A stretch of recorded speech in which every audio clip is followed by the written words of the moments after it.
si dapur yang gitu. Udah gitu kan kamar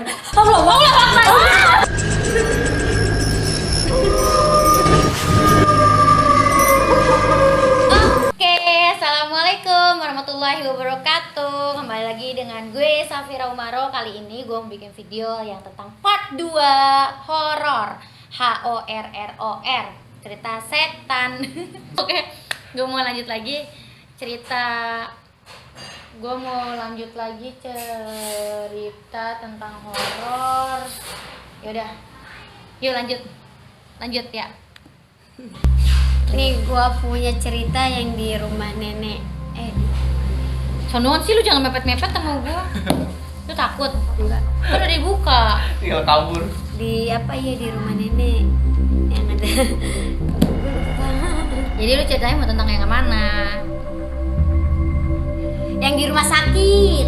Oh iya, kemarin dia baru masuk rumah sakit, guys. Yang di rumah sakit ya kan.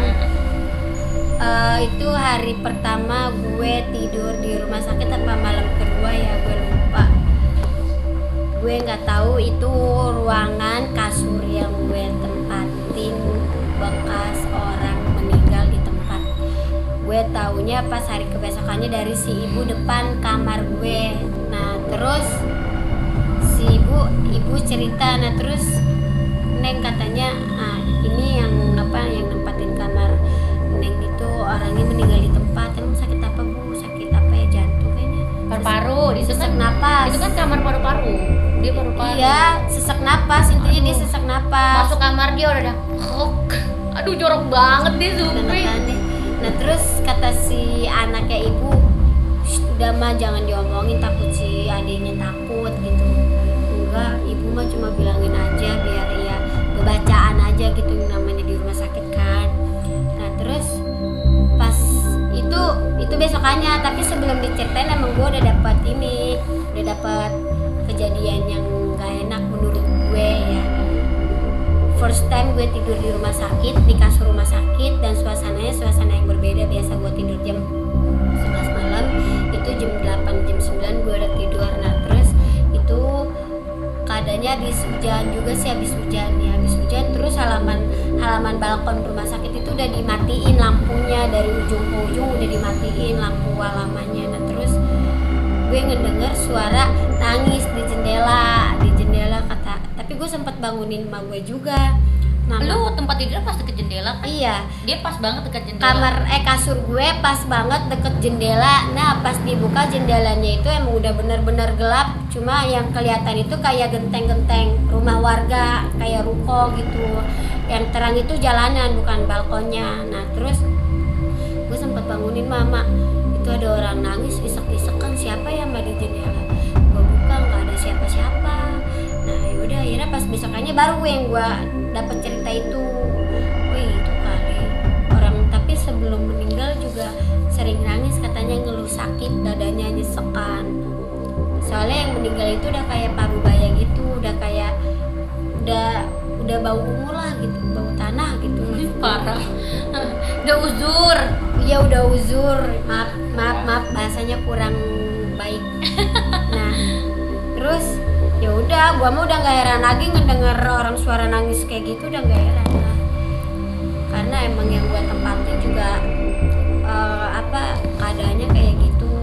Terus posisinya juga di rumah sakit ya, di rumah sakit juga kan pemikiran negatifnya yang nggak jauh dari gos-gos gitulah. Terus Kat, ada cerita nggak lu Kat? Nggak ada. Ada konkret banyak. Lu nggak pernah Tidur. Hah? Pernah. Direp-rep apa pernah? Iya direp-rep. Iya dari tadi lu ngomong direp-rep doang, kagak cerita. Yaudah, coba cerita bagaimana? Jadi gue itu pernah direp-rep, kayak bahasa orang itu ditindihin lah. Iya. Gue kan waktu itu berdua tidur sama adik gue. Nah kebetulan malam jam berapa ya, jam 2-an. Gue merasa kayak napas sesek, badan kaku kayak gak bisa gerak gitu kan. Di pintu kayak ada yang buka sendiri. Serius lu? Iya kayak Tapi itu lu kayak sadar? gini. Lu sadar? Sadar, masih melek. Pintu apa yang selang kayak ada yang main gitu. Oh. Lagi terus gue bisa ngeliat gue. Cuma nggak tahu itu siapa. Nah berapa menit tuh, ada kali 10 menit lah gue baru bisa sadar lagi. 10 menit doang ditindih gitu. Pokoknya ya itu dah nggak bisa ngomong apa-apa kalau udah ditindih mah. Katanya nih ya mitosnya, gue nggak tahu ini nggak tahu apa ya, nggak tahu benar nggak tahu salah. Semoga sih ini salah gitu. Katanya sih kalau misalnya dierap-erap begitu, kita kalau nggak ada yang ngagetin, nggak ada yang ngebangunin, itu kita bakal keikut dia. Mati keikut dia. Makanya Katanya kalau begitu. Makanya kalau orang dierap-erap itu harus ada yang ngebangun, ngagetin, atau kita sadar sendiri alhamdulillah gitu kan ya. Kata kalau misalnya sampai kagak bangun, kita ikut dia. iya, betul. Gue juga sering ngerasain direp-rep, sering banget setiap hari Harus ada mungkin. yang ngagetin. Nah itu gue kalau misalnya gue kagak maksain diri gue buat kejang-kejang gitu kan, gue kalau kan emang nggak ada yang tahu kan kalau orang itu lagi direp-rep, nggak ada yang tahu kan. Soalnya pada posisi tidur. Iya, nah itu kalau cara gue buat ngebangunin diri ya mau nggak mau gue maksain diri gue buat ngejangin badan, ngerti nggak? Emang kaku banget ya, nggak bisa, jangankan ngomong, jangankan gerak, ngomong aja susah gitu buat ngucapin astagfirullah, itu aja susah banget. Tapi kalau cara gue sih mau nggak mau gue ngejangin diri sendiri, kayak 2 gerakan buat gue bangun gitu, buat gue bangkit dari rep-repan gitu sih. Nah terus gue pernah nih waktu kecil main petak umpet yang di sini rumah Pak Haji, belakang iya gue kaget banget. Iya, terus belakang studio yang lagi kita tempatin sekarang. Nah jadi tuh gue ada berapa orang, ada 5-6an lah kali ya, gue lupa namanya, masih kecil, cuma kan ingetannya inget banget kan kalau ingetan mah.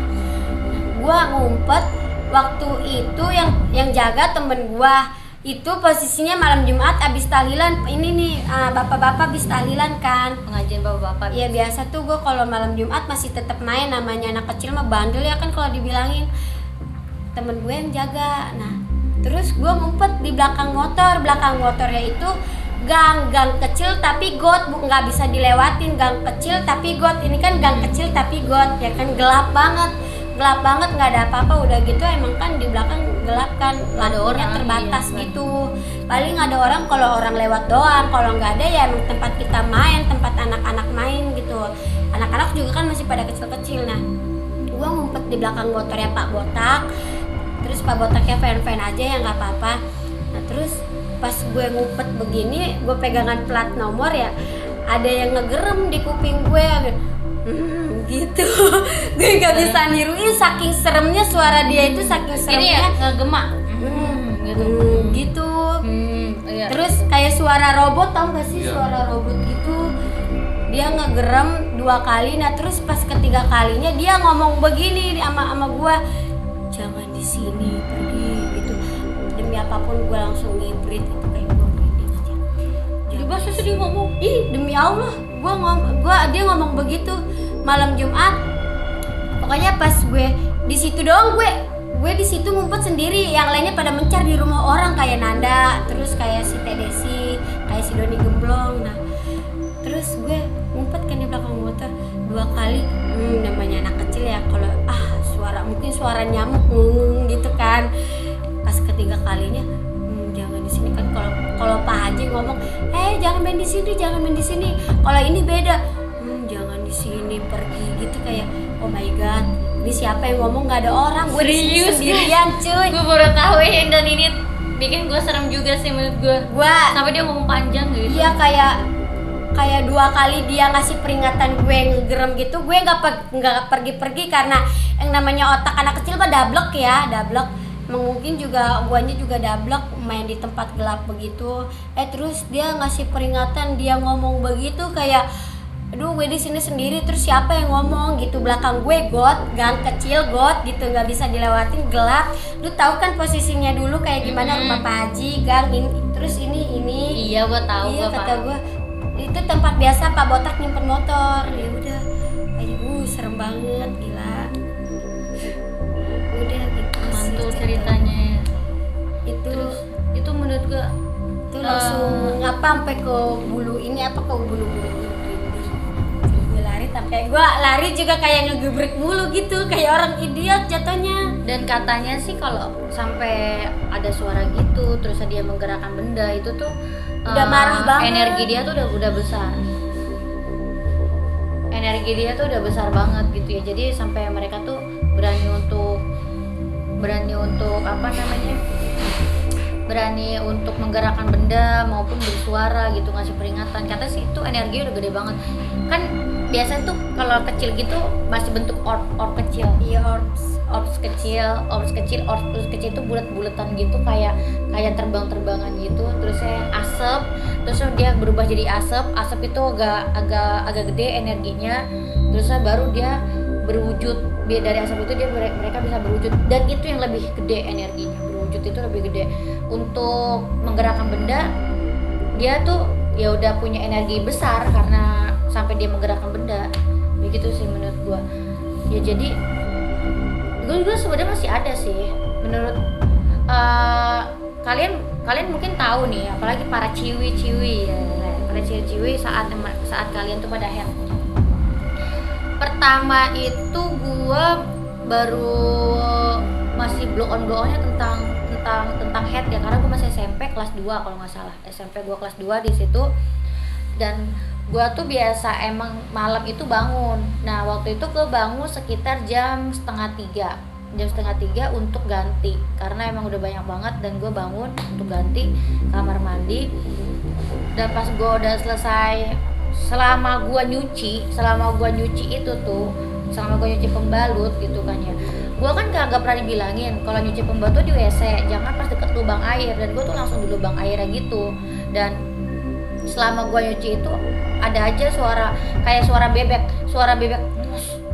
mus gitu ya. Iya, terusnya ketawa gitu. Cuman gue nggak pernah ngirawin karena gue dulu itu gue selalu nganggap itu mah suara orang ketawa di belakang gitu kan, sama suara mos gitu kan.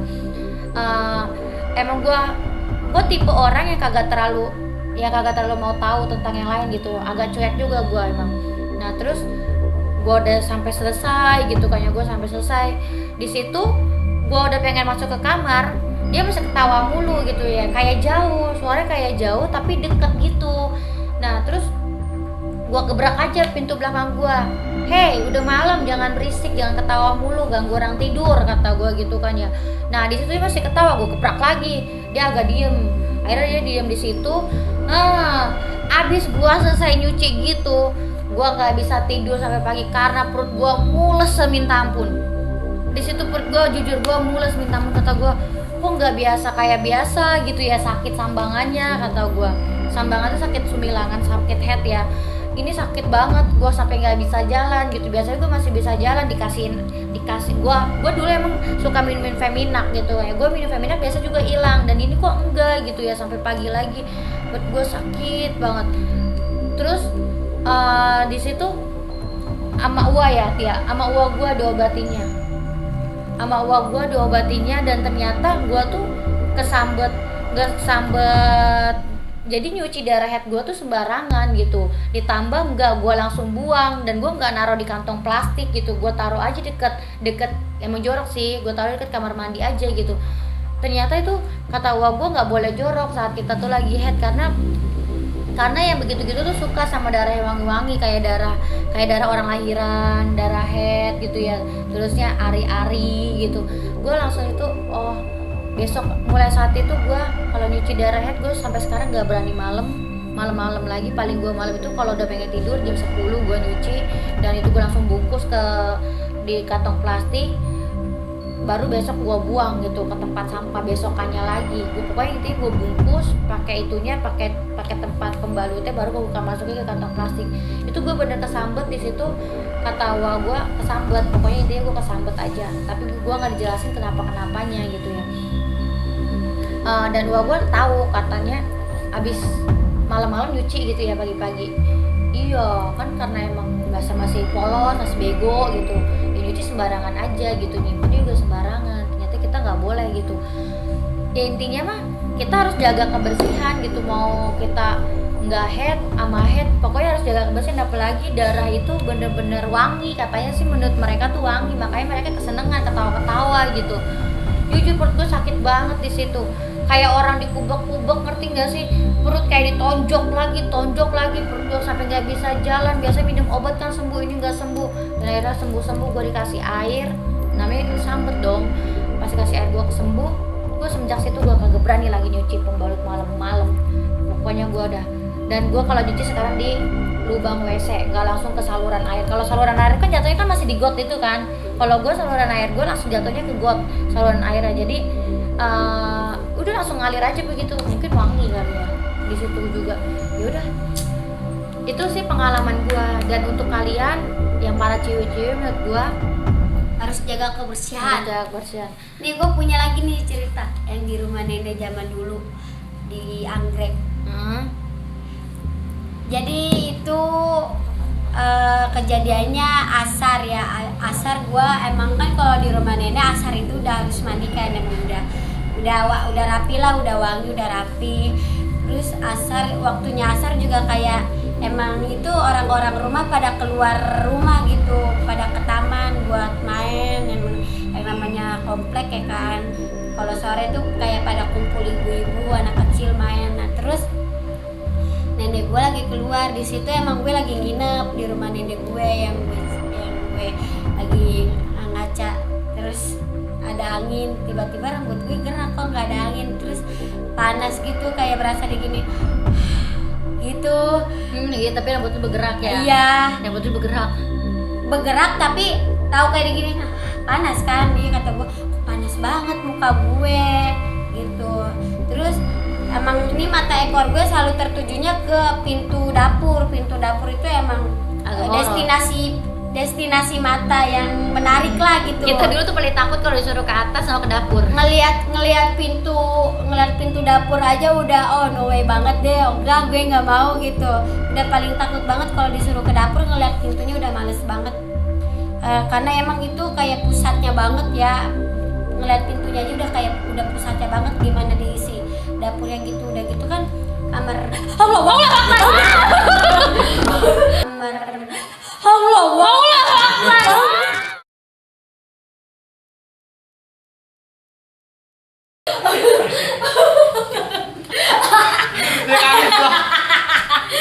ya udah jangan gantinya. Aduh, gue ngebayangin ini pintu dapur rumah nenek gue, ya Allah. Ini kenapa bener ini bego. Orang si Kupang kok. Dia kaget itu terkaget. Iya, orangnya lu tau gak kan? Allahu Akbar. Gua lagi ada sini dia mata lagi. Allahu Akbar. Kaget lah. Kirain gua apain kan. Ya Allah, deg-degan. Aduh enggak, gue juga deg-degan, lemes, langsung gerah banget nih gue. Iya. Anjir, ini si Kupang ngagetin lu, Kupang. Aduh ya Allah, la ilaha illallah. Masuk gitu bilang ke Kupang. Duh, gue kaget kalau dia langsung lompat Iya, gitu. matanya langsung Allahu Akbar. Gua langsung lagi. Allahu Akbar. Gua Udah malah di belakangnya. Gue kalau jadi pirang juga udah panik sih. aduh ya Allah. Udah. Mulai kagak nih? Lanjut. Lu jangan ngeliatin kemana-mana masa lu. Lanjut, dari tadi emang mata gue selalu ke ban gitu. Dari tadi gue begini mulu. Kan. Oke, gua pindah ya. Aduh. Nih lanjut ya. Udah gitu kan rumah nenek gua. Coba Kat. Rumah nenek gua itu kamar mandinya kayak masuk ke lorong kecil, tapi enggak panjang banget lorongnya, kayak masuk ini lorong, ini tembok gitu, langsung ke kamar mandi belok kanan gitu. Pas mau masuk kamar mandi juga kayak masih ada kamar mandi kecil buat WC doang, nyimpen mesin cuci gitu. Jadi kayak buat cadangan juga, buat cadangan lah intinya mah. Udah gitu gelap, cuma yang terang di dalam kamar mandinya doang. Nah di luar kamar mandi yang lorongnya ini tuh gelap, jadi tuh dia terangnya dari lampu kamar mandi nyenter ke sini gitu. Terus kan di sininya tembok, jadi kayak itu emang itu benar-benar kayak pusatnya juga. Itu yang gue rasain kalau ke rumah nenek gue, pusatnya itu ada di tangga belakang pintu, mau ke tangga naik. Pokoknya udah kalau ngeliat ke tangga juga udah kayak hawanya udah males banget. Kalau apalagi kalau disuruh ya, dia ambilin baygon di kamar cing gitu. Kan cing gue tuh yang Bontot bontot itu Gua udah galak kalau misalnya kita nggak ngejalanin, dipaksa, jadi bikin nyali kita ciut juga. Suruh Tapi baik ambilin, kok, arti orangnya baik banget aslinya Bang. suruh ambilin baygonya di kamar ya, di kamarnya kan juga, di kamar dia itu angker banget udah. Ya udah. Naik aja udah tujuannya kayak ke kamar pojok gitu. Udah gitu kan dia di Jadi kamar lu sampingnya kamar lagi, kamar kosong gitu. Lumayan lah banyak langsung kamar keluar? di atas. Apanya tuh? Itunya habis Langsung keluar, gue nyamperin nenek di tetangga, kan lagi ngobrol sama tetangga si Tening gitu kan. Udah langsung, udah itu udah asar juga kan, menurut gue rentan horor juga lumayan. Oke guys, menurut gua itu cukup cerita horor tentang kita, sharing horornya tentang kita. Intinya dari kesekian ini, kalian jangan takut, karena semakin kalian takut mereka semakin seneng. Jadi kita itu manusia dan lebih berakal, ya kan? Allah itu nyiptain manusia tuh lebih segala-galanya, punya akal, punya keberanian gitu. Sedangkan mereka itu nggak nyata. Menurut gua jangan takut. Anggap aja kalau kalian itu kayak ketemu itu halusinasi aja gitu, halusinasi kalian. Intinya jangan terlalu takut lah, jangan takut dan jangan kalah sama mereka, karena semakin kita takut mereka semakin senang. Tapi kalau semakin kita berani, mereka yang takut sama kita gitu. Oke, bye bye. Wassalamualaikum warahmatullahi wabarakatuh. Jangan lupa like, subscribe, and share ya.